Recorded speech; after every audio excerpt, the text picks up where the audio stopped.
Пред 70 години на денешен ден е ослободено Скопје. Меѓу сведоците на овој историски настана по игра на судбината е и тетовецот Душко Трчевски, кој со семејство до 1944 година живеел во центарот на градот. Имал 11 години кога се случиле борбите за ослободување, кога камениот мост бил миниран и постоела опасност од експлозијата да биде уништено се што се наоѓа во диаметар од 1 километар, а меѓу другото и неговиот дом. 81 годишниот Душко, сега пензиониран лекар-интернист, до детали се сеќава на тој ден. Чувството на напнатост измешано со безгрижноста на едно дете се уште му се свежи во спомените. За време на окупација на Македонија 1943 година моите родители со сестрата и јас се преселуваме од Тетово во Скопје.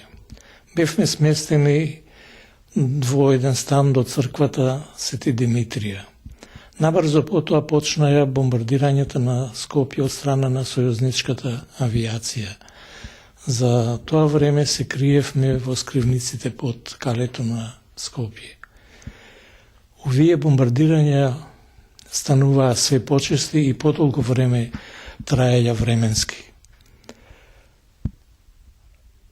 Наредната година, 1944 година, на 2 месеци пред ослободување на Скопје, германската војска се повлекуваше од Грчка преку Гевгелија, Велес, Скопје, кон Калето, односно кон Качаник и кон Косово.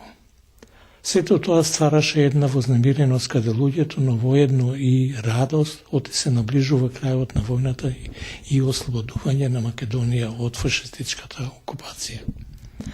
2 дена пред да почнат борбите за ослободување на Скопје, се осеќаше една зголемена напнатост кај населението околу мостот Камени, поради тоа што истиот беше миниран од страна на германците, на секој столб имаше поставено по неколку авионски бомби. Тоа можеше да донесе при неговата експлозија катастрофа не само на мостот, него и најмалку 1 километар во диаметар околу мостот. На денот на ослободувањето беше прав зимски амбиент. Времето беше студено, магловито, снежно, наварна околу 10 сантиметри на снег.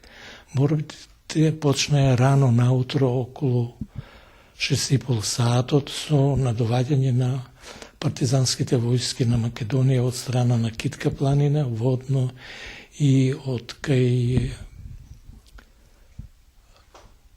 Матка. Најголеми борби се водеа околу учителската школа, која што се наоѓаше во близина на влезот на градскиот парк во Скопје. Се слушаа истрели од пушки, шмајзери, митралези, па и повремено и од минофрлачи.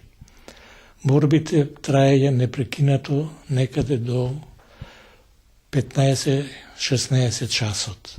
Ние неколку деца од малото, на возраст од 10 до 12 години, израдувани од првиот снег, искочивме во двориштето и правевме снежко, а воедно и се задевавме со топки од снег. Повремено гледавме по улица 81 како го напуштаат Скопје германците и се упатуваат кон Калет, односно кон Качаничкиот пат. Стравувавме да не германците нешто направат некој потек и да не стрелаат кон нас. Меѓутоа, тоа не се случи. Како што спомнав, борбите прекратија околу 15 до 16 часот. Потоа настапи штама. Вечерта, негде околу 19 часот, одеднаш се слушнаа 2 истрели од шмајзер. Не знаевме што се случува, оти никој од куќите не се помрднуваше.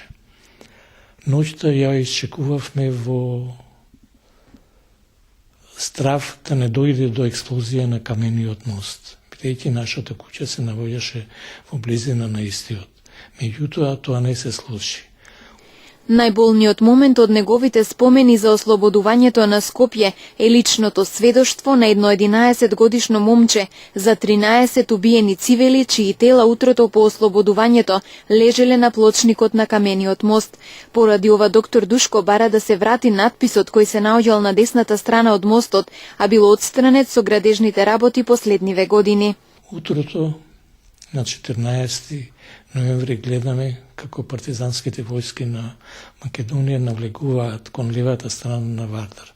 Со татко ми поитавме кон мостот да видиме какво е расположението каде луѓето.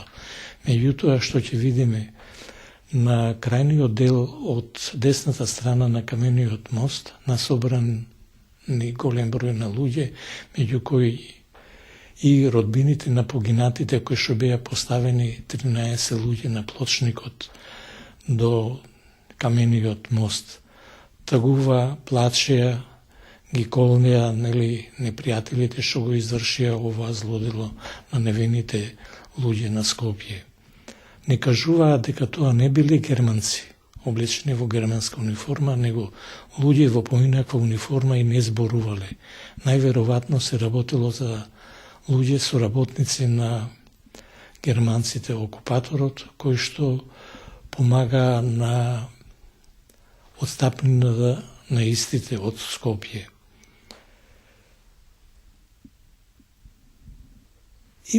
После ослободувањето имаше поставено еден надпис за овие 13 невини жртви погинати од страна на германските, односно фашистичките орди. Меѓутоа, за време на реконструкцијата на камениот мост и градбите кои што настануваа околу самиот мост на левата страна на Вардар, плочката ја откорнаја и до ден денеска јас не сум видел, да речеме, поставена плочка за овие загинати луѓе.